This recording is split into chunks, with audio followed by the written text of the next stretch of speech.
Most startups spend years proving their value before seeking major investment. Quibi raised $1.75 billion before a single customer ever downloaded the app. The capital was secured by some of the most powerful figures in media, including industry legend Jeffrey Katzenberg. His involvement gave the venture an air of absolute certainty. The premise was to deliver high-budget, professionally produced television shows designed exclusively for smartphones, with every episode capped at 10 minutes. The strategy relied on the habits of daily commuters. These 10-minute chapters were built to fill the gaps in time spent on trains and buses. The founders also targeted the idle moments of a typical day: coffee breaks, airport terminals, or simply waiting in a service line. But just 6 months after it officially launched to the public, the platform was completely gone. The entire billion-dollar investment had vanished. This failure remains an anomaly in business history. The company, with nearly unlimited resources and the highest possible production value, reached a dead end faster than almost any startup before it. Quibi launched on April 6, 2020.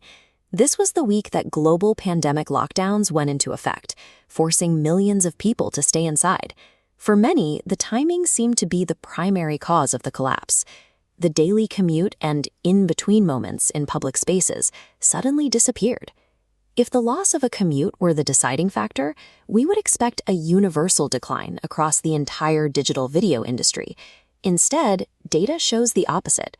While Quibi's user growth flatlined, platforms like Netflix, YouTube, and TikTok saw usage climb to record heights. Digital video consumption reached its highest point in history.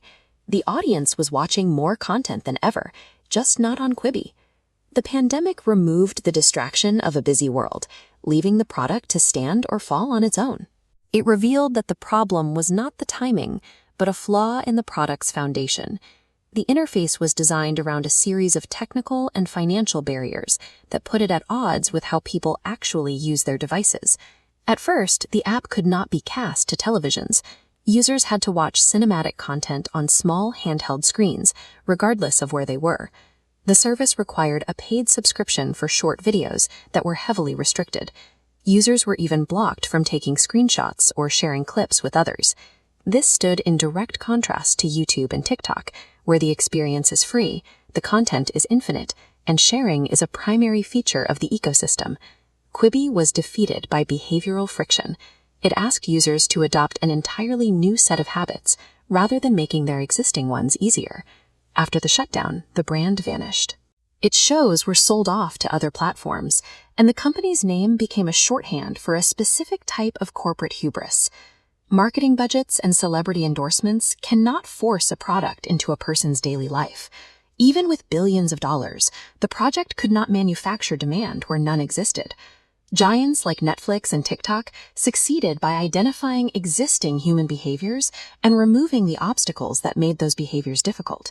Quibi demanded that the audience change their daily routines to fit the app's rigid structure. Human behavior proved to be the more unyielding force. Success is determined by product-market fit. In modern business, the product that best aligns with human behavior is the one that wins.